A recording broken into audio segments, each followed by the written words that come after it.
And guys who could have probably won Rookie of the Year in any other year is a guy like Dylan Harper, who got off to a little bit of a slow start, just got better and better and better throughout his rookie year. And that takes us to the sophomore file, where the San Antonio Spurs have a phenomenal problem on their plate, because they have three awesome guards in the backcourt between Steph Castle, Dylan Harper, and De'Aaron Fox. And for most of the year, Dylan Harper was coming off the bench. Then in the playoffs, he continued to take his game to another level, which unfortunately for Spurs fans and for De'Aaron Fox in his camp coincided with a nasty ankle injury for Fox, which I feel like people continuously forget about. But Harper continued to elevate his game, and doing that as a rookie on the final stage, like throughout the entire playoffs, is so impressive. So when you look at Dylan Harper and his rookie year and what you expect from him or hope to see from him as a sophomore in the league, and what the Spurs backcourt minutes could look like and how that distribution could shake out, just where do you land? Overly excited. This is a tough one because I'm like, I could just talk about Dylan forever. Look, he started out the year actually good last year, right? And then he got hurt right away. Yeah. I think. Yeah. So he was, what was he? First 5 games, 14, 4-4, where I was like, oh man, we're cooking. And then he has the injury, and I was like, oh my gosh, of course. My Metcalf, my hot take is like, is the conversation with Dylan and Cooper closer than we realize? Mm-hmm. Okay, good. There's a reason why he was basically consensus number 2 for on almost everyone's board. Is it 1A, 1B now? I don't think so. Okay. I love Dylan. I think he's awesome. I still think Cooper's just something else. Yeah. But I just think it's closer than I was expecting right away. Now, yeah, but like Cooper, a couple of years, I might be like, yeah. Like mid-year, there were a lot of people making the argument of like, oh man, Spurs may have screwed up this pick. Like they should have taken Khan. They should have taken VJ. No. The Spurs did just fine. And I threw my phone away when I saw those. I think they easily got the second best guy in this draft, who I may not agree with it, but it wouldn't totally shock me if he ends up being the best player from that draft. Would it shock me?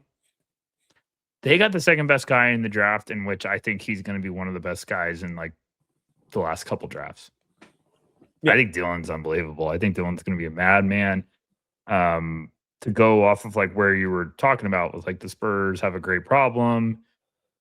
Completely agree. There's also like a big thing, and Spurs fans will love the session. You got to learn how to lose, and you got to learn how to win in the NBA.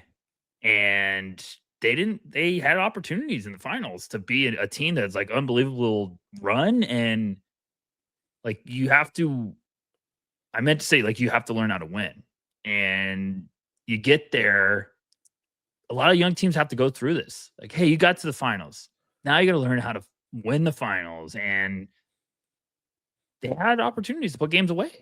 And, Dylan Harper got interviewed a bunch, like at the end of the year. And, there's like always the classic, what do you want to work on with your game? And he's like, he kept saying, we got to learn how to like finish games and, in closing time, know where to pick your points and pick your spots. So I think he's so mature about it. It's a good problem to have, like you said, but this team is young, hungry, and have probably heard the noise all offseason. So they're going to be motivated. It helps when you have an alien in the middle, but they've got the right pieces, Metcalf, to be a really scary, good team for a very long time. And when you have Castle and Harper, I know the Fox contract is a disaster. Yeah. I still like Fox. I think he'll be a little motivated. But when you have Harper and Castle with Victor, you're going to do everything in your power to get it's an advantage when you have 6'5" creators with power alongside a 7'5" guy. Like teams dream of that matchup. I feel like just having that. We have incredible size and length down low, and power and versatility in the backcourt. So I think Harper's unbelievable. So I totally agree. But Sorry, I went off. how this minute share and level of responsibility kind of shakes out, I think is really going to be fascinating. But I have a billion numbers here to run through, so just No, bear you're with good. me. You're good. But I rambled too. So like when we look at the regular season, De'Aaron Fox led the Spurs in minutes per game at 31. Steph Castle was at 30. Dylan Harper was at 22.6. Not totally shocking given, rookie status and all that. But then you look at the contracts. Everyone loves second apron talk. But the fact that the Spurs were able to get Wemby to sign that 25% max instead of the super max, incredible job by them. And I'm sure agents across the league are pulling their hair out that they were able to do that. But De'Aaron Fox making $49.5 million this year, $53.5 million next year, and then $57.5 in 28-29. That's tough. That's also at the end of Dylan Harper's rookie contract, and that'll be when Steph Castle is a restricted free agent. But then just when we look solely at the on-court production, the difference between De'Aaron Fox and Dylan Harper really wasn't that big, if at all, this last year, where Dylan Harper was in the 64th percentile in points per shot. De'Aaron Fox was in the 67th. Dylan Harper was in the 78th percentile in assist rate per cleaning the glass, where he's listed as a combo guard, and De'Aaron Fox is listed as a point guard. So the percentile rankings aren't exact, but 78th percentile in assist rate at 24.3 for Dylan Harper, 53rd percentile at 28.6 for De'Aaron Fox. So a little higher for Fox there. Dylan Harper assist to usage of 1.06, De'Aaron Fox 1.05, Dylan Harper turnover rate 10.8, De'Aaron Fox 11.3. Big difference, the at rim stuff. Dylan Harper, 49% of his shots came at the rim, 98th percentile in at rim shot frequency. De'Aaron Fox, 25%, 61st percentile. Now, a lot of these numbers are the same, where neither of them are awesome shooters. Dylan Harper, also the significantly better defensive playmaker, defender, more versatile, bigger, stronger, and much better rebounder as well. But when we look at offensive production and ability to play that point guard role and score efficiently and create for others, they're almost identical. The problem, though, is that De'Aaron Fox is going into his 10th year, I believe, and Dylan Harper is going into his second. Problem is one of those guys is making a over $200 million contract, and one of those guys was a rookie. Yeah. But like you said, it's a great problem to have, because that tells you got something special.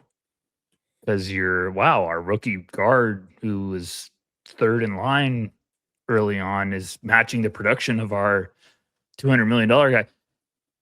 Stay with me, Spurs fan. So you're hoping that next step up is like, oh my, here you go. Look, you have, it's a big number for Fox, and I don't want to stay too much on Fox. It's a big number for Fox. Everyone's going to fascinate and focus on that for the upcoming year. I get that. You're on your rookie deals with Harper. You've got time. You got time to figure this out. You got expansion stuff. Maybe you throw a couple picks to a team and take Fox at the point. We can get crazy. You never know. So I think with Harper, you slow play this, and you keep doing what you're doing. You keep having a rotation. You keep these guards fresh. Injuries happen. We see this all the time. We just saw it last year with Harper getting injured. And they just need to figure out a point of like who's on the floor at the end of the game. That's what you got to figure out. And if Harper's not on the floor, what are you doing?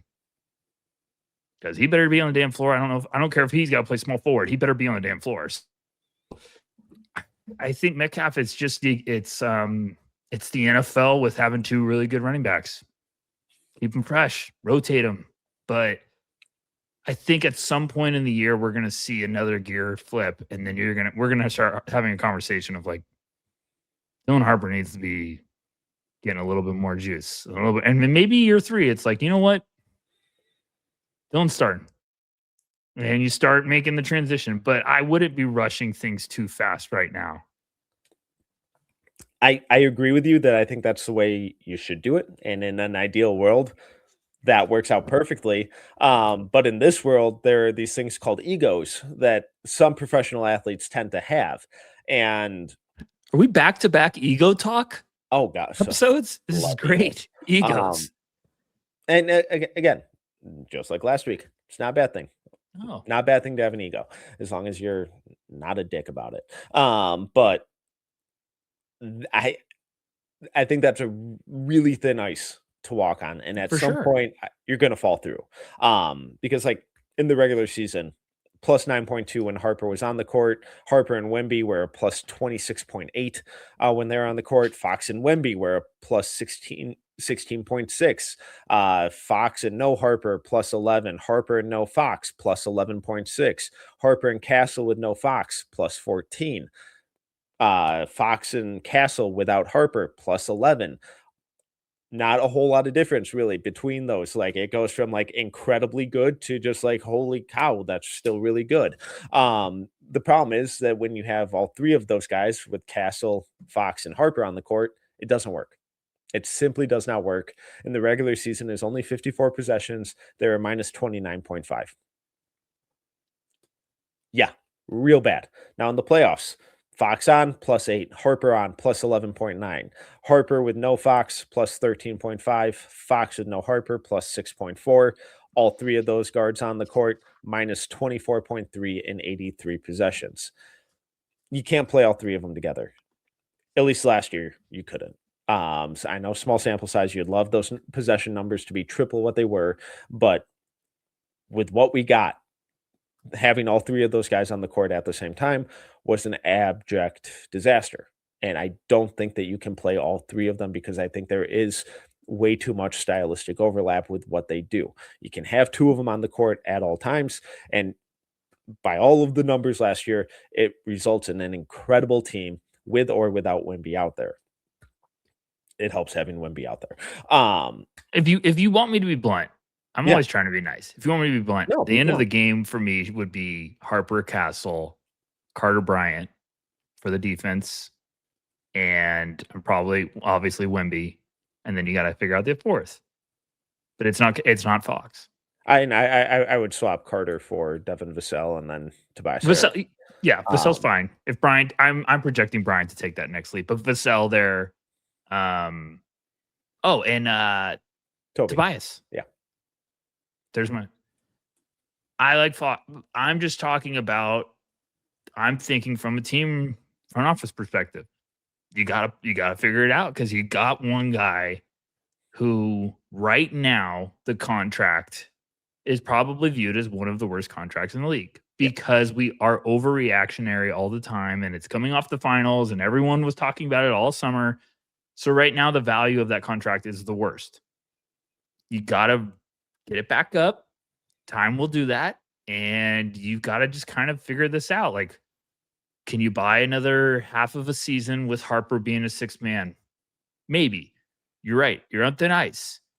But when it's like you know what it is? I hate to do cross sports references. It's like an NFL team shifting to the next quarterback. When the first guy, I know this hits home. So shifting to the next QB where it's like, you can't just all of a sudden after one bad game for the new QB go like, actually, we're going to go back. It's like, no, you got to commit for a while. So like, I feel like they're going to let Fox play probably the first half of the year, see what it looks like. If the numbers and data shows that Harper's way better, this is Spurs. Yeah. They will do it. They're trying to win a championship. They don't care. They don't, you know what? Sure. And I feel bad. There is ego-proof teams.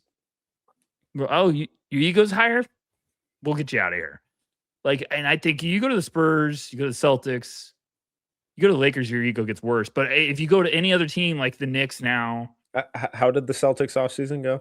It went great. Got rid of one. And I miss Jalen still. Every time I see him in a Sixers jersey, I'm just like punching a wall.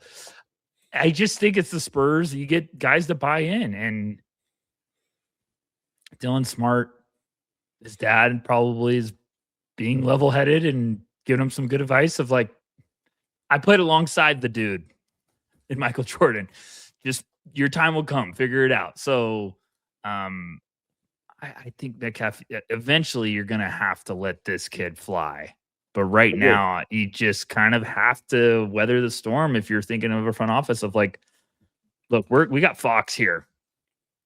Until someone is willing to talk, he's here. So how do you figure it out? But we've seen history show like you can't play all these small guards major minutes, or you can't play guys that need the ball in their hands major minutes. I'm not saying, small guards. You know what I'm trying to say? Like it just, if there's too many, mouths to feed, like they got to create with the ball in their hands. It just doesn't work. You got to get guys that can also play, complementary basketball.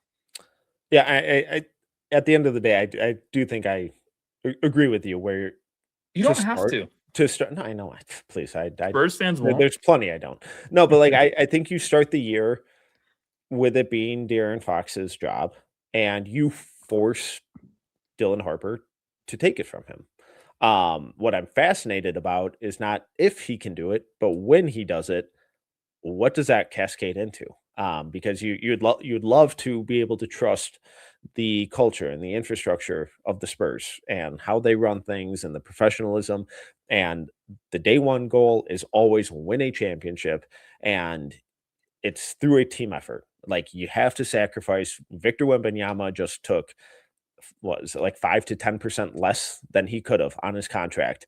And if you're now going to come in and start crying about having to come off the bench to play 28 minutes instead of starting and playing 28 minutes,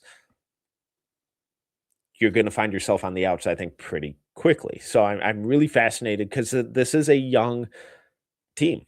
Like there is a lot of youth here. And as much as we want to use the transitive property and be like, oh, it's the Spurs, this is just the reincarnation of Pop and Duncan and Parker and Ginobili and David Robinson. These are different people. These are with different levels of experience. And Mitch Robinson had a heck of a year. He's not Greg Popovich. Victor Wembanyama is starting to do all of the Tim Duncan like things, but he's still 21. So there's still a long ways to go there, but obviously he's just sacrificed a ton in terms of money. So when your superstar is doing that kind of stuff, and if you're not willing to sacrifice minutes or you sacrifice your starting job or sacrifice, hey, I demand to be closing every game, what does that do to morale, chemistry? It's just all of the human components that I'm really fascinated to see how it plays out. I think they have the infrastructure and the foundation to withstand it, but it's one of those little things that goes into winning, that goes into team building, and goes into these prolonged runs that we constantly see from teams who either can do it or don't do it and fall apart. I'm not saying the Spurs are going to fall apart, but it's an underappreciated aspect, I think, in a lot of these situations, and I'm fascinated to see how it gets handled between super young guy who's incredibly talented and an experienced vet who's seen just about all of it, who's incredibly talented, and the team has won a ton with both those guys on the floor. But speaking of little, go ahead. No, I was just gonna say I think it always is every level of basketball, the players will fascinated about who starts. You always want to be a starter. Everyone always says that. I've always thought the biggest team and building advantage would be if someone would just buy into being like, I'm gonna come off the bench and go crazy right away. And I think Harper could be like, hey, because this isn't just a guard, like, oh, you have 3 good guards. You have different recipes you can throw at the defense. So, like, Dylan Harper, year 2, coming off the bench to beat up on some guys that are coming off the other bench could get nasty real quick. That's how you could jump on some teams and get some early runs. And you're like, whoa, what happened? We were just tied. We look up 2 minutes later and we're down 8. Like, what? Like, I think that's probably the sell is like, hey, you might not start, but you might be closing games. And we could have a little bit of versatility here. And we just saw all these teams have flexibility with guard depth. So the problem here isn't, Harper not starting. It's he's better right now, or he's projecting to be way better than the guy making $200+ million that struggled in the finals. We all can't get over that. Yeah. And Fox is going to have to show it. But Harper also, like you said, Metcalf perfectly, he's got to take it. And that's what we're going to wait to see, because it does seem like it's not a matter of, if, it's when. And do the Spurs want it to be too soon, or do they want to be like, okay, let's get the All-Star break, and maybe. But I think the Spurs, when it's clear and evident, they will happily be like, Dylan's earned it. Let's do it. So we'll see.